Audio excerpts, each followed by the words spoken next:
ఉండేటువంటి హింస జరిగింది అని ఆయన ఒక మాట రాస్తూ నవ్యగా రాసిన ఉత్తరం లోపల పెద్ద ఆయన రాశారు కదా, మన మెదళ్లలోకి ఒక భావజాలం ఇంకి ఉన్నది. మనువాద భావజాలంలో నా స్త్రీ స్వాతంత్రం అన్న దగ్గర నుంచి చదువుకుంటే చెడిపోతారన్న, చదువుకున్న తర్వాత ఉద్యోగాలు వస్తే అనుమానంతో పీడించే భర్తలు ఉండేటువంటి ఒక సమాజం, అనుమానంతో హింసించినా లేదా రేపులు చేసినా వాళ్ళకు శిక్షలు పడితే బయటికి తీసుకొచ్చి సనాతనవాదులని సన్మానం చేసే ఒక సమాజం లోపల స్త్రీ జీవితాలకు, స్త్రీ సమస్యలకు ఇంత సులభంగా పరిష్కారాలు దొరుకుతాయని. కనుక పరిష్కారాలు ఎట్లా దొరకాలంటే రాసే రచయిత్రులు ఇవాళ సమాజంలో ఇంకా కొంచెం భిన్నంగా, ఇంక కొంచెం లోతుగా వెతకాలని అనిపిస్తున్నది నాకు. చాలా కాలం క్రితం 30 ఏళ్ళు గడిచిపోయినట్టు నీలి మేఘాలు దానికి ముందు మాట రాస్తూ ఓల్గా గారు అన్నారు, స్త్రీల సమస్యలే కాదు, మొత్తం సమాజం ఎదుర్కొంటున్నటువంటి సమస్యలు. కానీ ఈ సమాజం ఎదుర్కొంటున్న సమస్యల లోపల మొత్తం సమాజం వీటి పరిష్కారం ఆలోచించవలసి ఉన్నది. అందుకు ఇవాళ ప్యాట్రియార్క్, పురుషాధిక్యత, హిందీలో మీన ఒక మంచి మాట ఉంది, పురుషాధిక్యత ఇట్లా అంటే చాలా సులభంగా ఉంటుంది. పురుషాధిక్యత అనే ప్యాట్రియార్కిజం ఎట్లా మనం దీన్ని ఎండ్ చేస్తాం? పురుష్ ప్రధాన్, ఈ పురుష్ ప్రధాన్ సమాజంలో ఇవాళ న్యాయం దొరుకుతుంది, కోర్టులు న్యాయం చెప్తాయి. మేము కానిస్టేబుల్ పంచాయతీ కోసం చెప్తున్నాను, నేను ఇది చెప్పాలో లేదని చెప్పాలని అనిపిస్తుంది. అసలు లాగా చెప్పాలి. విజయవాడలో జరిగిన సంఘటన చెప్తాను. ఓ స్త్రీ, చాలా అందమైన స్త్రీ, ఇంట్లో గొడవతోటి పోలీస్ స్టేషన్కి వెళ్తుంది, సిఐ దగ్గరికి పోయి అప్లికేషన్ పెడుతుంది.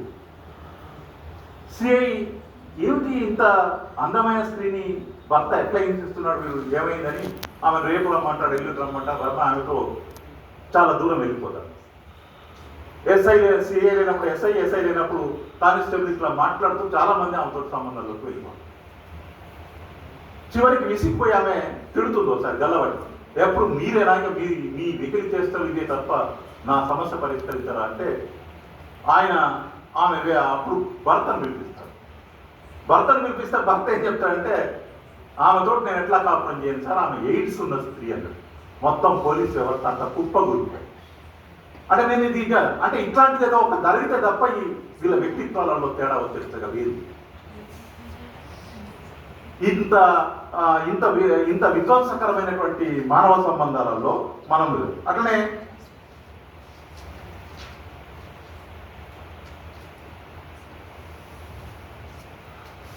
ఇంకెవరో మర్చిపోయినట్టు దగ్గర నన్ను చెప్పమన్న జన అది ఎవరు నర్సింగ్ గారు చెప్పింది. నర్సింగ్ గారిది కూడా చాలా అంటే హార్ట్ టచ్ చేస్తుంది. నా కళ్ళకు కాళ్ళకు అడ్డమైన బురకాన్ని తగలబెడతాను కదా, కానీ బురకా వేసుకొని బురకా లోపల ఎంత ఆవేదన ఉండదో తను చెప్పింది. శాంతి ప్రబోధ లేదు, ఈమె నర్సింగ్ కనుక భిన్నంగా ఉన్నది ఆ హింస. అది ఎప్పుడో శ్రీదేవి ఉన్నాయి, అందరి రాసుకున్నాను కానీ నాకు ఎవరు చెప్పాలో. అక్కే చెప్పిందా నేను రెండోగా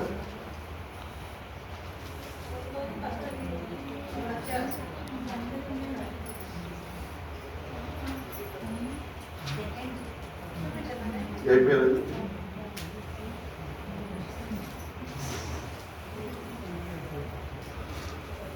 సరే. ఇంకొకరు కొన్ని రాస్తారు మర్చిపోయిన వాటిలలో, మన కాంతి అనే అమ్మాయి కూడా రాస్తారు మేడం.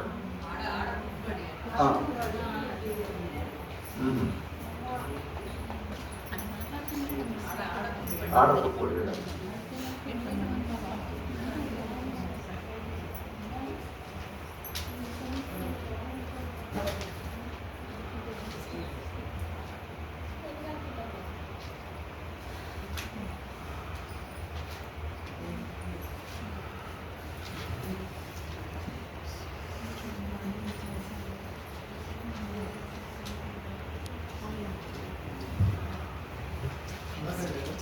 మన్నించాలి సార్, టైం అది ఎందుకలే, సారీ నేను మిస్ అయ్యాను.